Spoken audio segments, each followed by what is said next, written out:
반갑습니다. 보험소송TV의 김주영 변호사입니다. 법원에서 내고 있는 통계를 보면 민사소송에서 변호사 대리인 없이 혼자 하는 소송의 비중이 상당히 높다고 나와 있습니다. 그러면 개인 소송을 했을 때보다 변호사가 있으면 좋다는 건 알겠는데 구체적으로 어떤 게 좋은지를 잘 모르시는 경우가 있어서 설명을 좀 드리려고 합니다. A라는 사람이 B와 같이 동업을 했어요. 그런데 A와 B가 동업을 할 때 사업자 명의는 누구로만 했냐면 A 명의로 한 거죠. 그런데 A가 계속 금전적으로 좋지 않은 상황에 내몰리니까 결국은 사업자 명의를 B로 변경하고 A는 잠수를 탄 겁니다. 그러면은 A와 거래를 하던 사람들은 당연히 B와 A가 동업자라고 알고 있었고 계속 똑같은 형태로 영업을 하고 있으니까 나중에 B한테 내가 물건 납품한 대금 받으면 되겠지라고 기다리고 있었어요. 그런데 어느 순간 B도 물품을 공급하는 사람에게 요즘에 너무 장사가 안 되니까 더 이상 물건 공급하지 마세요 라고 얘기를 하는 겁니다. 그런데 A와 B가 당연히 동업자라고 알고 있었는데 B가 갑자기 A와 B 우리 둘은 서로 동업자가 아니다 라는 주장을 하기 시작하는 겁니다. 그러면 이때 A, B와 거래를 했던 사람을 C라고 할 때 C는 A는 이미 잠수를 탔고 재정적으로도 힘든 상황이고 이때 C는 제일 처음 A와 거래를 할 때 보증금을 A에게 걸었어요. 그리고 해당 영업은 이제는 B 명의로 되어 있습니다.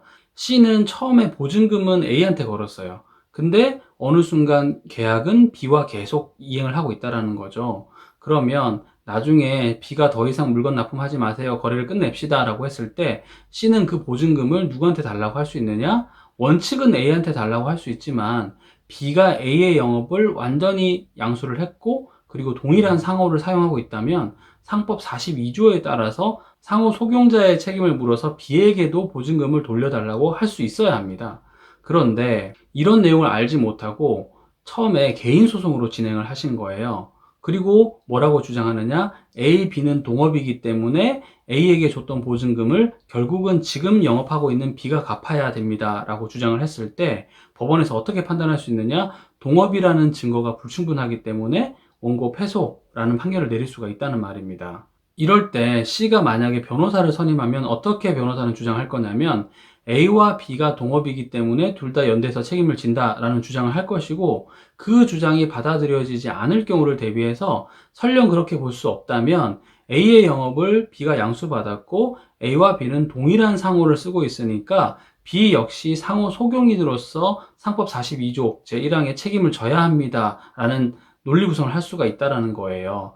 개인들로서는 단순히 동업이라고만 생각하고 소송을 제기했다가 패소하는 경우가 있을 수 있습니다. 동업입니다라고 얘기를 했지만 동업에 관한 증거는 명확하게 뭔가 나오지 않으니까 왜냐하면 사업자 등록증이 A 명의로만 되어 있었으니까요. 그리고 B 명의로 넘어갔으니까 서로 다른 어떤 특정한 기간별로 A와 B의 영업으로 볼 수도 있게 되는 겁니다. 그러면 법원 입장에서는 A와 B의 동업은 인정되지 않는다라고 하면서 상호 소송에 대해서는 전혀 주장하지 않고 개인이 제기한 소송에 대해서는 원고 패소 판결을 내릴 수가 있지만 변호사를 선임해서 상호 소송에 대해서도 주장했던 경우에 있어서는 원고가 승소할 수도 있는 것입니다. 그런데 이런 사례가 많으냐? 매우 많습니다. 어떤 특정한 사실관계 하에서 어떻게 법리 주장을 하느냐에 따라서 그 주장이 받아들여질 수도 있고 받아들여지지 않을 수도 있는 겁니다. 그러니까 개인들께서 소송을 하실 때 내가 법리에 대해서 잘 모르겠고 내 주장을 법원에서 확실히 받아줄 거야 라는 확신이 없다라고 한다면 한 번쯤은 변호사님하고 상의를 해보시고 혹은 돈이 조금 들더라도 변호사를 선임하시는 게 꼭 필요합니다. 저도 재판을 기다릴 때 법원에 가보면 의외로 이런 것들이 많이 있나 봅니다. 원고가 소송을 개인 소송으로 진행해서 B한테 돈 받을 게 확실하다라고 주장을 하고 있는데 판사님이 보기에는 뭔가 부족한 거예요. 그럴 때 그런 원고에게 판사님들이 계속 귀뜸을 주세요.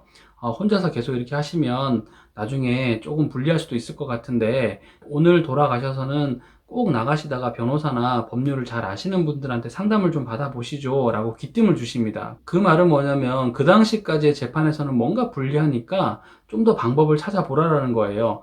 전혀 말도 안 되는 주장일 경우에는 그런 귀뜸도 주지 않으십니다.